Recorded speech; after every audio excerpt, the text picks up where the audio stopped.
Thank you. Well, can I start by apologising for not speaking Spanish? There you go. And for being a bit taller than the previous speakers. I'm delighted to be here this morning, and I completely understand why Minister Becerra needs to go and see the President. If the President calls, you've got to go and see the President, and I hope they have a fruitful discussion about whatever it is that they are discussing.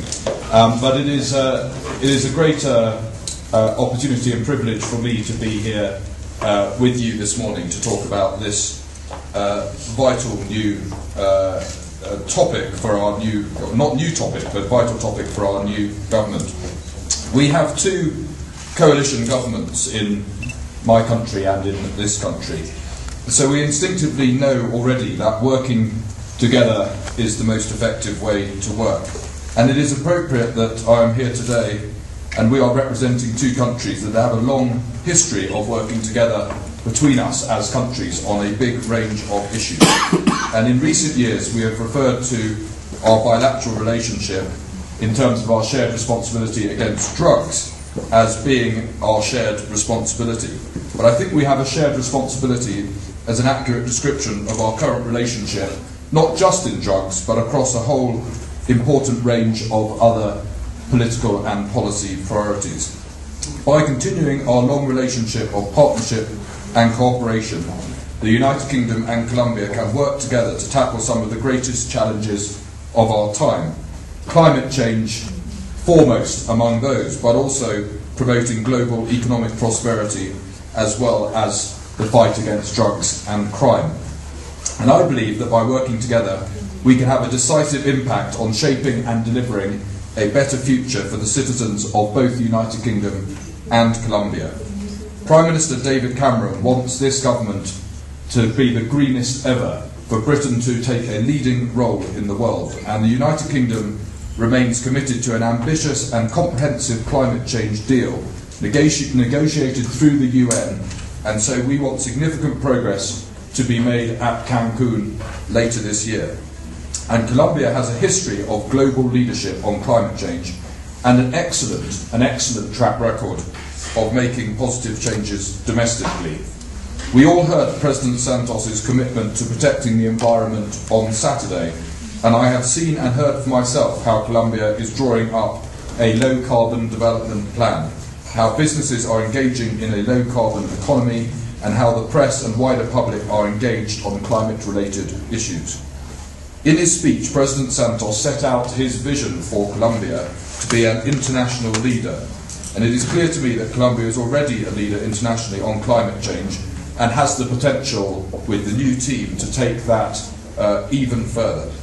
The United Kingdom is delighted to see the impact that Colombia has on the international stage by vocally pushing for an ambitious climate change deal, and the achievements that have been made domestically are equally impressive. So I hope that you, the Colombians, the government, but all of the people of this country will boast about your achievements, that you will demonstrate that low-carbon development can be successful in Colombia and help others to see that they too can take the same route to a low-carbon economy by signing up for ambitious action themselves. And we are delighted because we share so many of the objectives that you also hold dear. Like you, we recognise the importance of market-based mechanisms designed to encourage a transfer to a low-carbon economy, and the importance of getting developed and emerging economies to sign up to ambitious emissions reductions targets. Which is why it is so important that the National Business Association of Colombia has made climate change the key issue for their General Assembly meeting this month, and is planning an emergency change conference to agree how to reduce emissions in key sectors. Because climate change is much more than just an environmental issue. It is a serious threat to our development and the development opportunities for people in countries right around the world.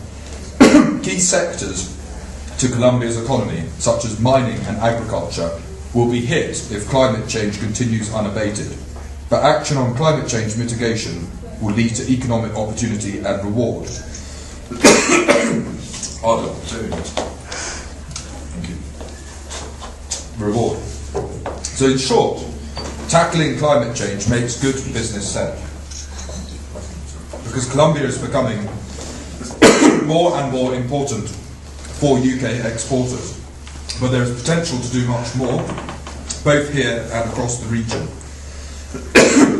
The Colombian economy, the way I explain this to people sometimes, the Colombian economy, sorry, I need my, I should be the health minister, not the environment minister. Latin America, in Brazil is the biggest economy and the biggest population, but in many other countries, and Colombia is a perfect example, which has stronger growth rates than many European countries, but has huge potential for further economic development, which can benefit the economy as a whole here and raise the prosperity of the country, but also at the same time address some of the problems that the President himself has identified in terms of inequalities. And that is why the British government, the Prime Minister, David Cameron, and his team want to reach out, want to identify new opportunities here in South America, because Britain has not been untouched by the economic turbulence, but we do remain open for business, and that includes, of course, with Colombia. UK companies are looking to the region as an area for exciting growth. According to the World Bank Group, they've done a report called Doing Business, and Colombia has the best business environment among the main economies of Latin America. And what is more, it has been ranked as one of the top 10 performers in 4 of the last 7 years. The UK is the largest foreign investor in Colombia after the United States, with investments in excess of $18 billion US. UK companies are particularly active in oil and gas, in mining, pharmaceutical and insurance sectors, and we are working to expand this list. So we need to work together to ensure that those partnerships are in good a shape as possible to face the future. And that future is a low-carbon economy. So that is the crucial point, is that we are looking to improve in terms of investment and wealth and job creation, and we are doing that hand in hand with achieving our environmental objectives, because they are the jobs of the future in that green economy. And as a result, the United Kingdom is increasingly an international hub for low-carbon expertise and innovation. We, Britain, have the 6th largest low-carbon sector in the world, which is now worth 112 billion British pounds and employs over 900,000 people. London is the leading centre for carbon trading, not just in buying credits, but helping organisations in Colombia and elsewhere structure and finance low-carbon projects effectively. This October, a UK trade mission from the carbon trading sector will head to Colombia to highlight that carbon trading fits naturally into London and the UK's strength as a centre for financial and professional services. And the recent signing of a trade agreement with the European Union opens up new possibilities for Colombian companies looking to diversify, but as an individual, as a private citizen. And I have been struck by the friendship that exists between our countries, the scope for enhancing that friendship, the shared agenda that we have, as I said, on growing the prosperity of the people of this country, but bringing jobs and investments to both of our countries to our mutual benefit. Tackling drugs, tackling abuses of human rights, tackling organised crime, and combining all of those and bringing them together is our shared outlook on the environment. And I flew from Bogota to Cartagena yesterday, and you've got a lot of environment here. I was looking out of the plane window, and what a fantastic country and what exciting possibilities you have, and we want to work with you with our shared agenda to make sure that the right environmental outcomes are reached here in the United Kingdom, but in the global forums where these matters will be discussed and which will shape the world for future generations. So thank you all.